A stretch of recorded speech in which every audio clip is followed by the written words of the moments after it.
하나님 아버지, 능력의 이름, 예수의 이름 의지하며 살도록 저희들을 주님 곁으로, 주님 안으로 불러주시니 감사합니다.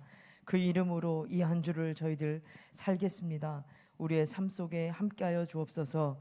이 예배를 주님 받아주시고 아버지 하나님의 말씀으로 저희들을 가르쳐 세워주옵소서. 의지하오며 예수님의 이름으로 기도드리옵나이다. 아멘. 찬송가 406장 찬양 드리시고 박옥순 집사님 기도 인도하시겠습니다.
은혜가 풍성하신 아버지 하나님, 사망 권세를 이기시고 다시 사신 예수님의 부활 소망을 저희들에게 주심을 감사드리며 찬양과 경배를 드립니다.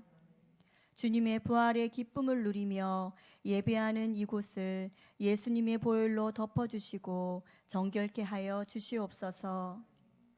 저희들을 향하신 아버지의 놀라우신 사랑이 교회 가운데 충만히 임하여 저희들도 서로 사랑하게 하여 주시옵소서.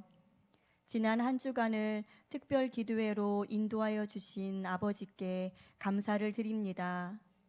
저희 교회 가운데 성령님의 충만하신 은혜가 임하게 하시어 예수님의 사랑을 실천하는 교회 되게 하여 주시옵소서. 눈동자와 같이 살피시는 아버지께서 우리의 모든 수고와 아픔을 다 아시는 줄 믿습니다. 우리의 눈에 눈물을 닦아주시고 눈물로 기도의 씨앗을 뿌릴 때에 기쁨으로 열매를 맺는 성도들 되게 하여 주시옵소서.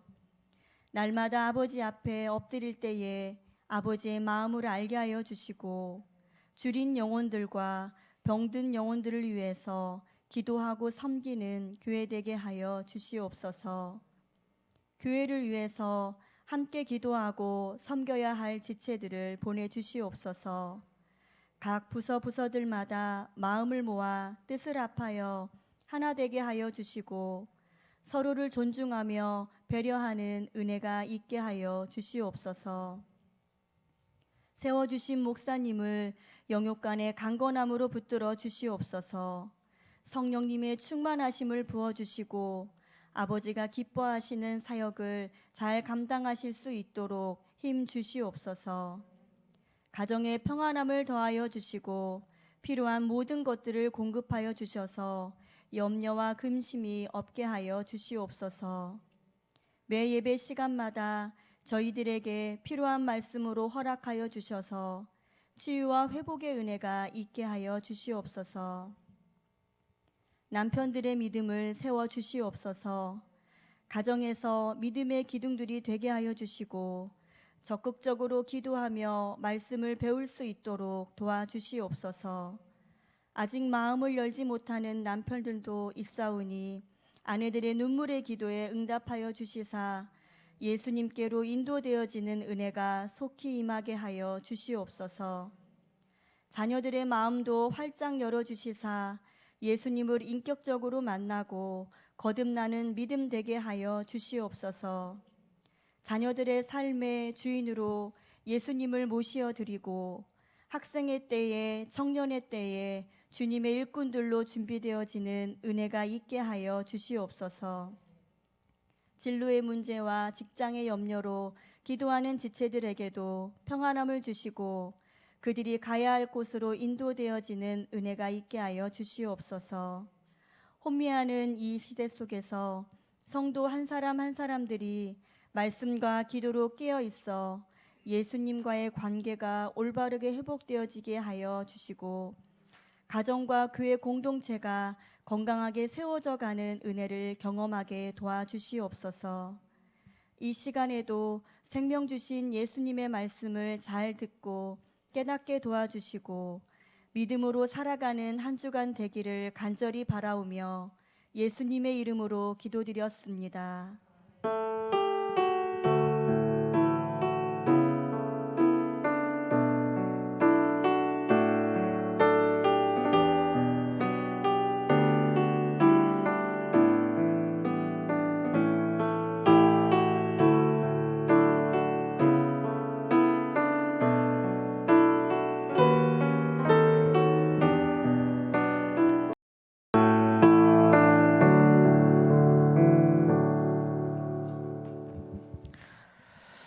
베드로전서 5장 7절부터 14절 말씀입니다. 베드로전서 5장 7절부터 14절 말씀입니다.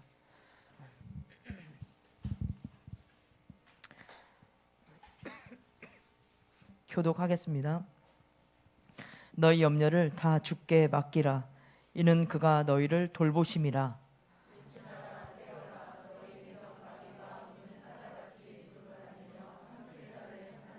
너희는 믿음을 굳건하게 하여 그를 대적하라. 이는 세상에 있는 너희 형제들도 동일한 고난을 당하는 줄을 알미라.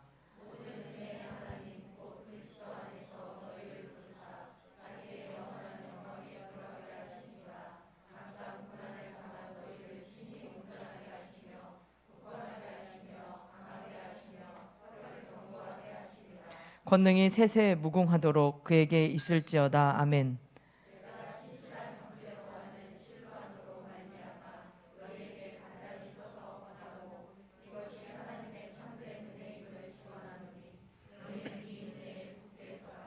택하심을 함께 받은 바벨론에 있는 교회가 너희에게 문안하고 내 아들 마가도 그리하느니라. 같이 읽습니다. 너희는 사랑의 입맞춤으로 서로 문안하라. 그리스도 안에 있는 너희 모든 이에게 평강이 있을지어다. 아멘. 믿음으로 굳게 서라 라는 제목으로 목사님께서 말씀 전하시겠습니다. 그럼 인사 나눌게요. 염려하지 맙시다. 네, 염려하지 마시기 바랍니다. 오늘 드디어 이제 베드로전서 마지막입니다. 이게 몇 달간에 거쳐서 이렇게 계속 나눴는데요. 이제 베드로전서 우리가 다 아는 것처럼 당시에 그냥 힘들고 어려운 그런 성도들에게 베드로가 권면과 격려를 해주기 위해서 기록한 서신입니다. 좀 어려운 상황 가운데 놓여 있는 성도들이에요. 하루하루가 살아가는 게 정말 너무 버겁고 힘든 삶을 살아갑니다. 단지 예수님을 믿는다는 이유만으로 당하는 그런 고난 앞에서 정말 어떻게 살아갈지 모르는 그런 성도들에게 베드로가 정말 온 마음과 정성을 다해서 그들에게 편지를 쓰고 있는 것이죠. 그러면서 오늘 이제 이런 권면을 해요. 염려하지 말라라고 권면합니다. 우리가 만약 베드로의 편지를 받는 시대에 사는 그런 초대 그리스도인이다 그러면 하루에도 진짜 10번 더 넘게 염려를 할 것 같습니다. 무엇을 먹을 것인지, 그리고 무엇을 입을 것인지, 또한 이제 가족과의 예수 믿는다는 이유만으로 가족에서 쫓겨나고 공동체에 쫓겨났다면 과연 잠은 어디서 자야 될지, 또한 이런 고난과 핍박 가운데 어떻게 해야 되는지 염려가 생기는 것은 당연한 겁니다. 당시 이 사람들보다 좀 더 편한 생활을 하고 있는 저희들도 염려하잖아요. 그렇죠? 어떻게 해야 될지 많은 염려들이 있습니다. 근데 베드로가 오늘 이렇게 말해요. 7절에 보니까 너희 염려를 다 주께 맡기라. 이는 그가 너희를 돌보심이라라고 이야기하고 있습니다. 이 염려라는 단어가 이제 가만히 보니까 어떤 의미가 있냐면 조각조각 나누다라는 의미가 있다라는 거예요. 그러니까 한 마음을 가지고 어디 이렇게 한 곳으로 집중을 해야 되는데, 근데 그것을 그냥 나누어 놓는다라는 것이죠. 그러면서 한 가지 일에 그냥 집중하지 못하게 만드는 그런 상태가 바로 염려라는 겁니다. 어떻게 보면 우리가 그리스도인으로서 오늘 주님을 바라보고 주님의 뜻 가운데 머물고 주님이 기뻐하는 일이 무엇인가에 대한 고민으로 나아가야 하는데, 염려가 우리 마음 가운데 들어오면 그것들이 이제 다 분리가 되고 나뉘어진다라는 것이죠. 그러면서 이제 어떻게 해야 될지도 모르고 무엇을 해야 될지 모르는 그런 상황이 벌어지는 것이 바로 이 염려입니다. 근데 가만히 보니까 염려는 언제 염려가 생길까라고 보니까 내가 감당해야 될 문제가 클 때 염려가 생긴다라는 거죠. 그렇죠. 작은 건 염려 안 생겨요. 지금 당장 100원, 200원이 필요하다. 그럼 염려 안 생깁니다. 그냥 어떻게 하겠지. 근데 액수가 커지면 이제 염려가 생기는 거죠. 내가 감당해야 될 문제가 커질 때 생기는 것이 바로 염려입니다. 성경에서 이 염려에 대해서도 많이 이야기하고 있어요. 성경을 쭉 보면 염려에 대해서 계속 이야기합니다. 예수님께서도 이야기하셨고 바울도 계속 이야기하고 베드로도 이야기합니다. 왜 신앙을 갖고 있는 그리스도인들에게 염려를 하지 말라라고 계속 이야기를 하고 권면을 하고 있는가? 그것은 뭐냐면 이 믿음과 연관이 되기 때문입니다. 염려라는 것이. 그냥 염려라는 것이 그냥 우리의 신앙생활에 어떤 장애물뿐만 아니라 우리의 믿음에 영향력을 미치는 것이 바로 이 염려이기 때문인 것이죠.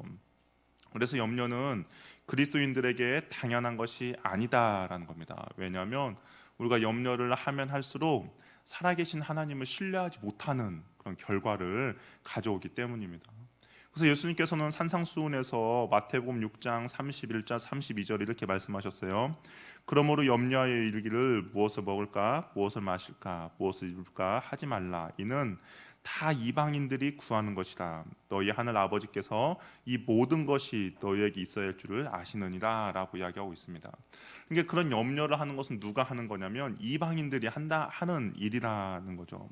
이게 그리스도인으로서 그리스도인이 해야 될 일이 아니라 이방인들이 해야 할 일이 있는데 그것이 바로 염려라는 것이죠. 그러면서 또 그 후반부에는 이 모든 것이 너희에게 있어야 할 줄을 아신다라고 이야기하고 있습니다.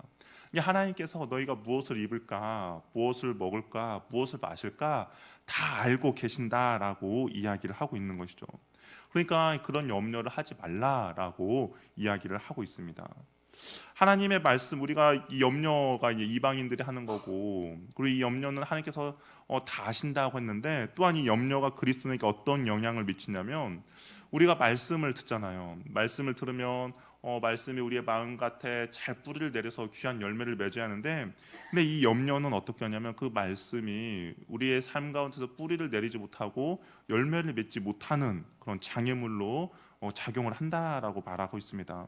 그래서 마태복음 13장 32절, 그러니까 씨 뿌리는 비유인데요. 거기서 보면 가시 떨기에 뿌려졌다는 것은 말씀을 들으나 세상의 염려와 재물의 유혹에 말씀에 막혀 결실하지 못하는 자라라고 이야기하고 있습니다. 이게 말씀을, 여러분들이 말씀을 들었는데 그 말씀이 잘 뿌리를 내리지 못하고 잘 자라지 못하도록 만드는 것 중에 하나가 뭐냐면 염려라는 거죠. 세상의 염려. 그러니까 우리가 염려를 많이 하고 있다 그러면 이것이 그냥 내 하나만의 문제가 아니라 나의 믿음 그리고 주님과의 관계까지 영향을 미치고 있기 때문에 염려하지 말라라고 성경은 계속적으로 이야기를 하고 있다라는 겁니다. 하나님에 대한 믿음이 견고해지지 않아요. 그러다 보면 이제 어떤 일이 발생합니까? 하나님에 대해서 이제 불신앙적인 태도를 보이는 것이죠. 불평과 불만과 원망하게 됩니다. 그러면서 우리는 영적으로 점점 힘을 잃어가는 것이 바로 이 염려라는 거죠. 그래서 바울도 이렇게 말했어요. 바울도 빌립보서 4장 6절에서 아무것도 염려하지 말고 다만 모든 일에 기도와 간구로 너희 구할 것을 감사함으로 하나님께 아뢰라라고 이야기하고 있습니다. 염려하지 말고 염려할 시간에 기도해라라고 바울이 그렇게 이야기를 하고 있는 것이죠. 여러분, 염려한다고 해서 뭔가 이게 변화시킬 수 있는 거 아무것도 없습니다. 한 가지 변화시키는 것은 내 마음만 더 피폐해지는 거 말고는 우리가 변화시키는 것이 없다라고 이야기하고 있는 것이죠. 그래서 그 염려를 이 베드로가 하나님께 맡겨버려라라고 이야기하고 있어요. 이 맡긴다라는 것은 뭐냐면 던져버리라는 겁니다. 그러니까 하나님, 나 이거 도저히 내 영역이 아니니까 하나님께서 가져가 주세요 라고 하면서 하나님께 던져버리라고 이야기를 하고 있습니다. 완전히 하나님께 의탁하라는 것이죠. 그것을 내 손에서 더 이상 잡고 있지 말고 그냥 내려놓으라고 이야기를 하고 있습니다. 그러면 주님께서 돌보아 주신다라고 말을 하고 있어요. 저는 이 말씀을 보면서 왜 주님께서 돌보아 주신다고 했을까? 차라리 염려를 다 맡겨라 그러면 그가 해결해 주실 것이다 하면 더 좋잖아요. 그렇죠? 해결해 준다 하면 더 좋은데 왜 베드로는 돌보아 주신다라는 단어를 썼을까를 좀 묵상하게 됐습니다. 근데 이 염려 해결이라는 것은 어떤 한 영역인 거죠. 내가 만약에 돈이 없다 그러면 그 염려를 주님께 맡겼을 때 그냥 돈에 대한 재정에 관해서만 주님께서 해결해 주시는 그런 의미가 있잖아요. 근데 돌보아 주신다는 것은 좀 더 포괄적인 의미가 있다라는 거죠. 만약 준서가 저희 이제 막내가 이렇게 울어요. 그러면 이제 뭐 기저귀에 뭐 작은 해석을 울겠죠.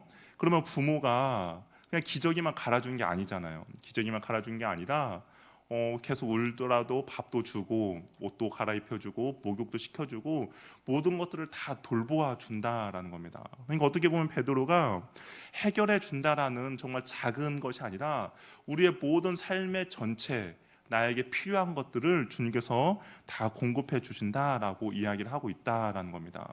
나는 단지 그냥 재정이나 내 건강이나 아니면 내 미래에 대해서만 염려를 하는데 내가 그것을 주님께 다 맡겨버리면 주님께서는 나에게 하나부터 열까지 모든 것들을 나에게 필요한 것들을 다 채워주신다라고 이야기를 하고 있다라는 겁니다. 그래서 베드로는 하나님께서 세밀하게 너의 모든 것들을 너희들의 필요한 것들을 다 챙겨주니까 하나님께 너희 염려를 모두 다 맡기라라고 이야기를 하고 있다라는 것이죠. 혹시 여러분은 어떤 고민들이 있습니까? 어떤 염려들이 있습니까? 뭐 자녀에 대해서 아니면 뭐 직장에 대해서 뭐 건강에 대해서 재정에 대해서 많은 고민과 염려가 있을 겁니다. 분명 나이가 들면 들수록 더 많은 염려와 고민이 있을 것이죠. 그런데 그때마다 그 모든 것들을 하나님께 기도로 올려 드리시기 바랍니다. 근데 한국 사람들의 특징은 뭐가 있냐면 기도를 올려 드렸어요. 근데 기도 끝나고 갈 때 다시 그걸 또 싸가지고 집으로 간다는 게 문제인 거죠.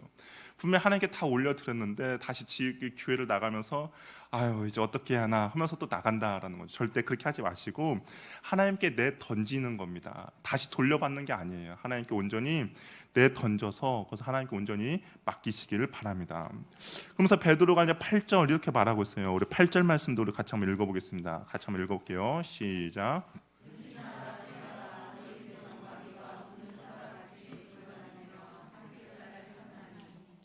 염려를 이야기하면서 베드로가 이제 사단 마귀에 대해서 이야기를 하고 있습니다. 그러니까 이 염려가 단순히 그냥 내 마음을 피폐하게 하는 것이 아니라 하나님과의 관계에 있어서 하나님도 불신하게 만드는 그런 결과를 가져온다라는 거죠. 우리의 믿음을 흔들리게 만드는 것이 바로 이 염려라는 겁니다.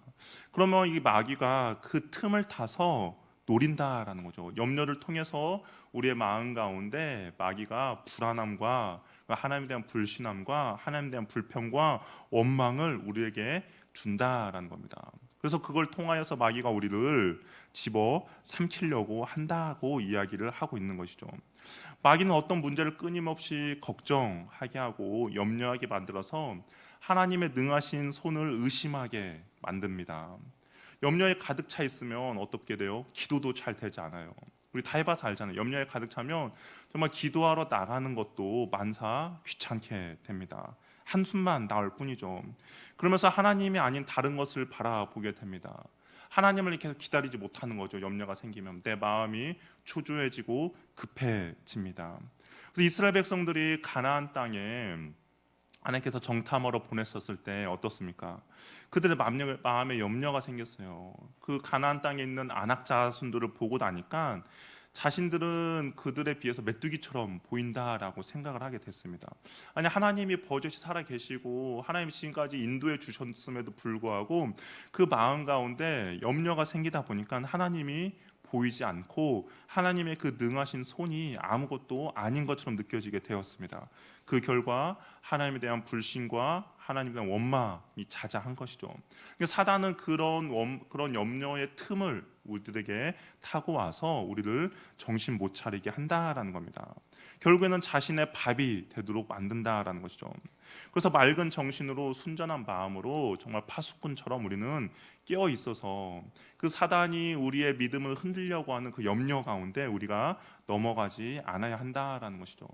베드로는 깨어 있지 못해서 마귀의 유혹에 넘어간 적이 있죠. 그렇죠. 우리가 고난 주간에 살펴봤던 것처럼 베드로 깨어서 기도하라라고 했는데 분명히 마귀의 그 유혹에 넘어간 적이 있습니다. 그래서 아마 이 마귀가 우는 사자처럼 두루다니며 삼킬자를 찾는다는 것이 무엇이든 어떤 의미인지 이 베드로는 더욱더 잘 알고 있을 거예요. 그러므로 염려가 찾아오면 마귀의 공격인 줄 알고 단호하게 대처하시기 바랍니다. 염려가 찾아오면 더욱더 기도하고 염려가 찾아오면 하나님을 더욱더 찬양하고 하나님을 더욱더 신뢰하고 의지하며 나가시길 바랍니다. 그래야 이 사단이 우리를 우는 사자처럼 삼키지 못하게 만드는 것이 바로 감사와 찬양이라는 것이죠. 내 상황과 형편이 어떠하든지 주님께 감사하며 찬양하며 나가시길 바랍니다. 그럴 때 하나님께서 우리를 더욱더 지켜주시고 보호해 주실 것입니다. 9절에 보니까 너희는 믿음을 굳건하게 하여 그를 대적하라. 이는 세상에 있는 너희 형제들도 동일한 고난을 당하는 줄 알미라라고 이야기하고 있습니다. 이게 베드로가 믿음을 굳건하게 하라는 거예요. 이 사단이 너희들 염려로 틈타서 너희들의 삶을 좌지우지하려고 할 때 이 베드로가 말한 것은 믿음을 굳건하게 하라는 겁니다. 이게 하나님에 대한 신뢰함을 더욱더 가지라는 것이죠. 이 믿음이라는 단어가 신뢰하다, 신실함이라는 단어가 있어요. 그러니까 우리가 하나님을 믿습니다라는 것은 하나님에 대한 그 신실하심을 우리가 온전히 믿고 나아갑니다. 하나님의 그 성실하심을 온전히 신뢰하며 나아갑니다라는 고백이 그 안에 담겨 있다라는 겁니다. 그러니까 우리가 힘들고 염려가 들어와서 미래가 불투명하고 내가 어떻게 해야 될지 고민이 들 때 그때 우리가 더욱더 주님을 예배하고 기도하며 나아갈 때 우리가 믿음을 더욱더 굳건케 하며 나갈 수 있다라는 것이죠. 당시에 베드로의 편지를 받고 있는 사람들 날마다 정말 염려가 항상 그 발 앞에 있는 사람들이었습니다. 정말 힘들고 어려운 상황과 환경이 어려우면 당연히 마음도 어려워지고 당연히 하나님에 대한 그 믿음도 분명히 흔들리고 있는 상황. 입니다. 그런데 베드로가 믿음을 굳건하게 하라. 오히려 그런 상황과 환경 가운데 너희들을 붙잡아 주시고 너희들 인도해 주시고 너희의 필요가 무엇인지 다 아시는 그 주님을 온전히 신뢰하라라고 이야기를 하고 있는 것이죠. 그래서 이 세상에 있는 너희 형제들도 동일한 고난을 당하는 줄 압니다라고 이야기하고 있습니다.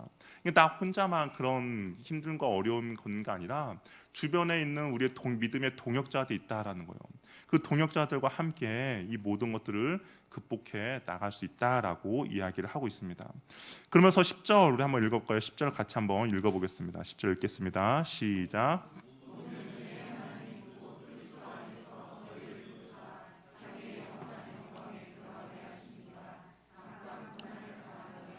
온전하게 하시며 굳건하게 하시며 강하게 하시며 털을 견고하게 하시리라. 아멘. 결국에 그 믿음을 굳건하게 지킨 그런 성도들, 그러니까 염려 가운데 하나님을 더욱더 의지하고 하나님을 바라보며 하나님을 굳건하게 붙잡는 그런 성도들에게 하나님께서 주시는 은혜가 있습니다. 그 은혜는 무엇이냐면 하나님께서 어떤 은혜를 주시면 잠깐 고난을 당한 너희들이라고 해요. 그러니까 베드로가 볼 때는 이 영원이라는 관점에서 보니까 너희들 당하는 고난은 그리 긴 고난이 아니라는 거예요. 잠깐이라고 합니다. 눈 깜짝할 새 지나가는 그런 고난인데, 그런 고난 가운데 온전히 믿음을 잘 지키는 사람들에게는 하나님께서 어떤 은혜를 주시냐면 온전케 하시며 굳건하게 하시며 강하게 하시며 털을 견고하게 하신다라고 이야기하고 있습니다. 그러니까 그런 고난이 결국에는 이런 축복으로 나타난다라고 이야기를 하고 있는 것이죠. 우리가 받는 고난은 잠깐이지만 우리가 받는 영광은 영원하다라고 베드로가 이야기를 하고 있습니다. 그래서 이 고난, 이 온전해진다는 것은 뭐냐면 그물을 깁는다, 무장하다라는 뜻이에요. 그러니까 찢어진 그물을 다시 이렇게 기어서 다시 새로운 그 그물이 다시 새롭게 되는 것을 말합니다. 그러니까 우리가 고통과 고난 가운데 이 고통과 고난 가운데 믿음을 온전히 지키며 나아가면 그 고난과 고통을 통해서 오히려 하나님의 일을 더 잘 감당할 수 있는 자로 준비되고 무장되어진다라는 것이죠. 분명히 상황과 환경이 어려우면 좌절하거나 낙심하거나 더 이상 이게 재기할 수 없는 그런 상황에 빠져버려야 하는데, 우리가 믿음을 가지고 온전히 고난을 잘 견디어내면 오히려 하나님의 일을 더 잘 감당할 수 있는 그런 무장으로 만들어진다라는 겁니다. 또한 굳건하게 한다라는 거예요. 기초를 닦고 털을 단단하게 합니다. 터가 단단하고 기초를 튼튼해야 그 터 위에 영광스러운 집을 온전히 지을 수 있게 되는 것이죠. 그러니까 굳건하게 한다는 것은 주님의 영광을 담을 수 있는 그 우리의 터를 더욱더 더 잘 튼튼하게 준비하게 만든다라는 겁니다. 준비되지 않는 상태에서 하나님의 영광은 오히려 해가 될 수도 있는 것이죠. 준비하지 않았는데 하나님의 복을 받는다. 그것은 오히려 그 복이 더 해가 될 수도 있습니다. 그런데 그런 고난을 통해서 우리를 더욱더 굳건하게 한다라는 거예요. 하나님의 영광을 충분히 담을 수 있는 그릇을 만들어 준다라는 것이죠. 고난의 연단을 통해서 준비되어지게 한다라는 겁니다. 그리고 강하게 하고 털을 견고하게 합니다. 세상의 영향에 흔들리지 않는다라는 거예요. 더 이상 어떤 폭풍과 비바람이 와도 그 믿음이 흔들리지 않고 온전히 하나님만을 바라보게 만든다라는 겁니다. 견고하고 굳건하게 서서 우리의 생의 마지막까지 승리할 수 있도록 온전히 그 길을 갈 수 있도록 만들어 준다라는 것이죠. 그러니까 이 고난이라는 것이 우리의 신앙생활에 있어서 너무나도 유익하다라고 이 베드로가 말하고 있습니다.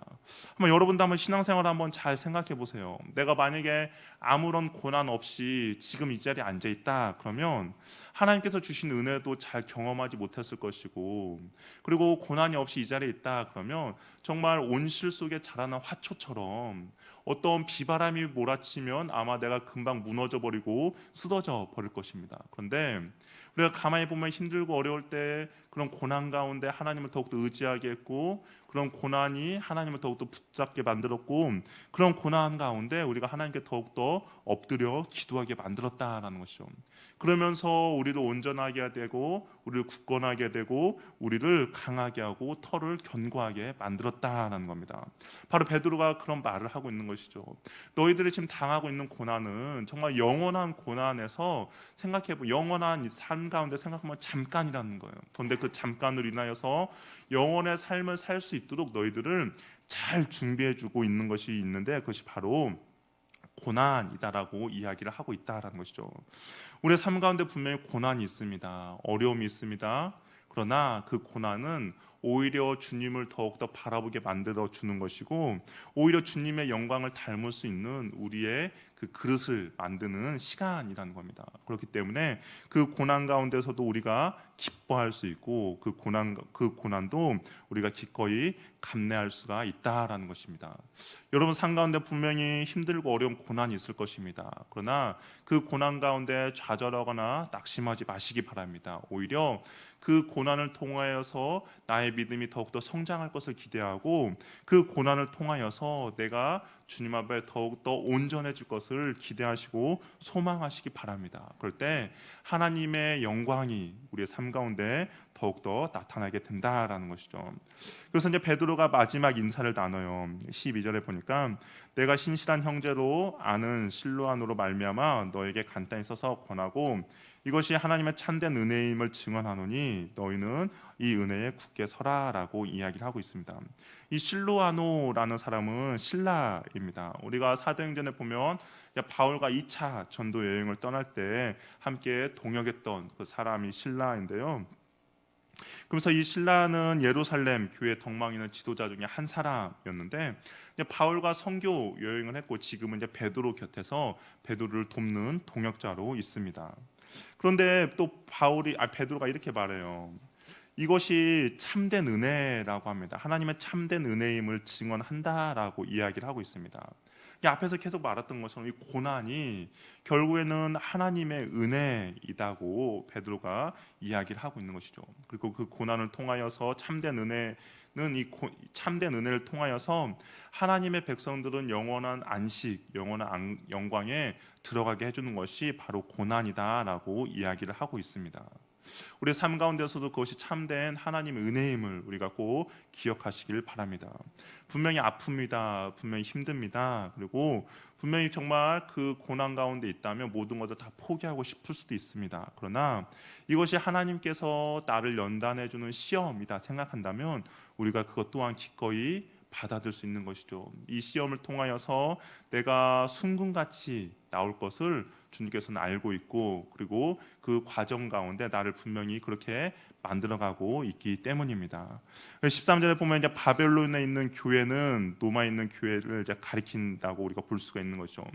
왜 그러냐면 지금 이스라엘 백성들의 그 역사 가운데 힘들고 어려운 때가 언제였냐면 바벨론 포로로 끌려갔을 때입니다. 바벨론 포로로 끌려갔을 때 이스라엘 백성 역사 가운데 힘들고 어려움이 있었어요. 그런데 베드로는 거기에서 바벨론에 있는 교회, 그러니까 로마에 있는 교회라고 그렇게 이야기를 하고 있는 겁니다.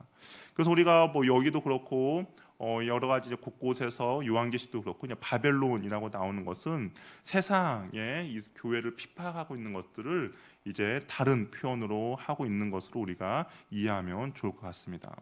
그래서 잠시 이 땅에 박해를 당하고 고난을 당하지만 결국에는 영원한 영광에 들어가고 그것들을 누릴 수 있다라고 베드로가 이야기를 하고 있다라는 것이죠. 힘들고 어려운 일이 있더라도 염려하지 마시기 바랍니다. 하나님께서 반드시 우리를 돌보아 주신다라는 거예요.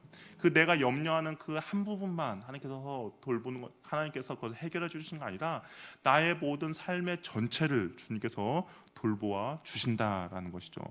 우리가 그런 주님을 믿고 온전히 나아가는 은혜가 있기를 바랍니다. 우리의 삶의 주인이신 하나님을 전적으로 신뢰하며 의지하며 나가시길 바랍니다. 주님께서 우리의 삶의 모든 것들을 책임져 주시고 인도해 주실 것입니다. 우리가 베드로전서를 묵상하면서 계속적으로 보는 것은 분명 우리의 원함들이 있어요. 우리의 원함이 있지만 근데 한 가지 확실한 것은 우리의 원함이 100% 하나님께서 들어주진 않습니다. 내가 원한 것 모든 것 하나님께 들어주지 않아요. 근데 한 가지 확실한 것은 나에게 필요한 것은 하나님께서 반드시 채워 주신다라는 것이죠.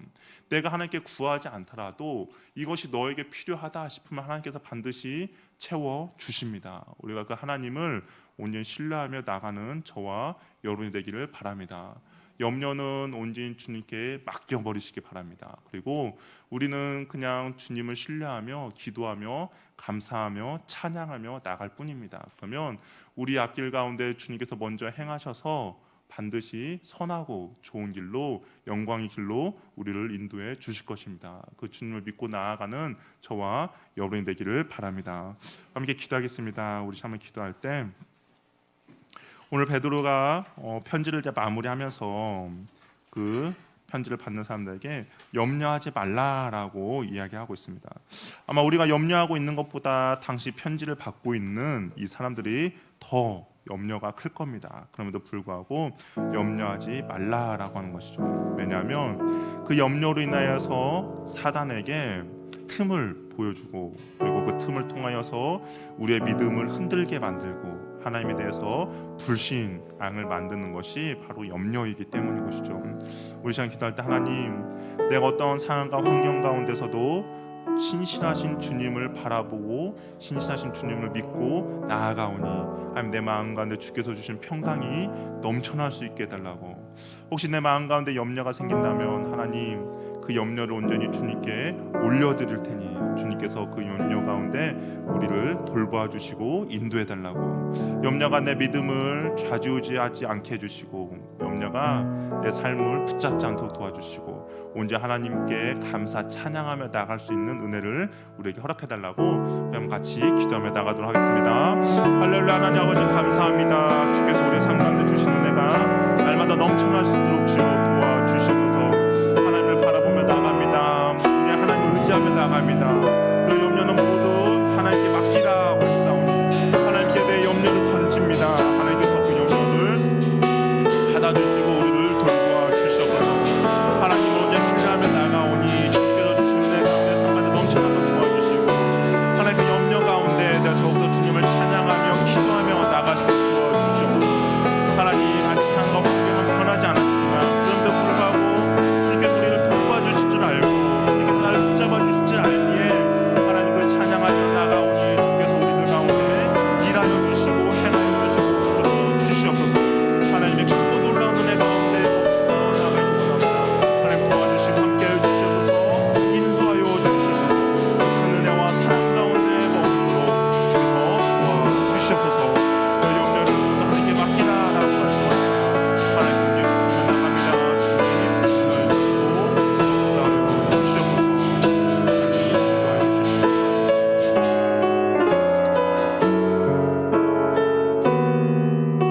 주시옵소서. 사랑의 하나님 아버지, 염려를 다 주께 맡기라라고 말씀하고 있습니다. 하나님, 우리 삶 가운데 염려가 많습니다. 정말 당장 내일부터 어떻게 해야 될지, 또 일주일, 한 달, 1년, 그리고 앞으로 우리의 미래는 어떻게 해야 될지 많은 염려도 있습니다. 그 염려들 주께 온전히 맡기오니 하나님께서 우리를 온전히 돌보아 주시옵소서. 하나님, 염려가 우리의 삶 가운데 비집고 들어올 때 하나님 더욱더 주님께 감사, 찬양, 기도할 수 있는 은혜를 우리에게 허락해 주시고 하나님, 상황과 환경을 이하여서 우리의 믿음이 좌지우지하는 것이 아니라 변하지 않는 주님을 바라보면서 우리의 믿음이 더욱더 굳건해질 수 있도록 인도하여 주시옵소서. 하나님, 우리가 사단에게 어떠한 작은 틈도 허락하지 않도록 도와주시고 온전히 우리를 돌보시는 주님만을 바라보며 나갈 수 있는 귀하고 복된 은혜를 우리에게 허락하여 주시옵소서. 하나님, 이 염려 가운데 우리가 주님을 더욱더 붙잡고 나아갈 때 이 힘들고 어려운 상황 가운데 온전히 주님을 더욱더 의지하며 나아갈 때 우리를 온전케 해주시고 우리를 굳건하게 해주시고 우리를 강하게 해주셔서 우리가 주님의 그 은혜를 받을 수 있는 충분한 그릇이 되도록 우리를 준비시켜 주시고 인도하여 주시옵소서. 하나님께 영광, 감사, 찬양 드릴 수 있는 귀하고 복된 주의 자녀들 되도록 주께서 역사하여 주시옵소서. 감사와 사랑 많으신 예수님의 이름으로 기도합니다. 아멘.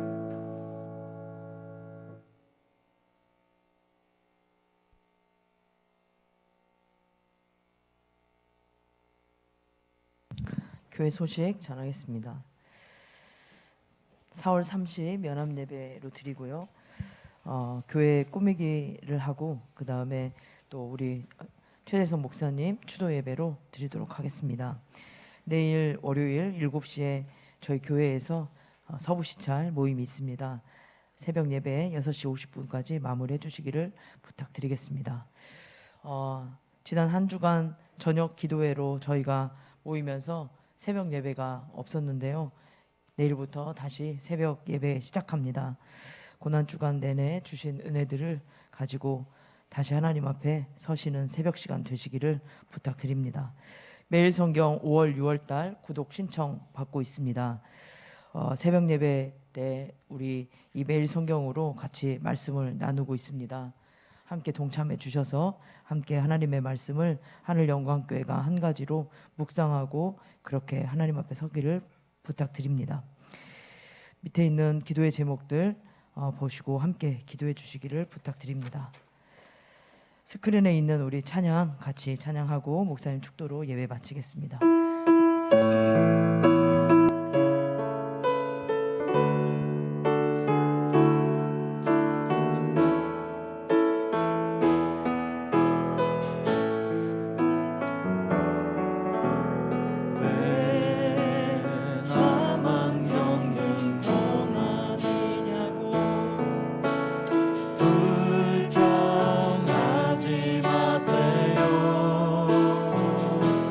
고난의 길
기도하겠습니다.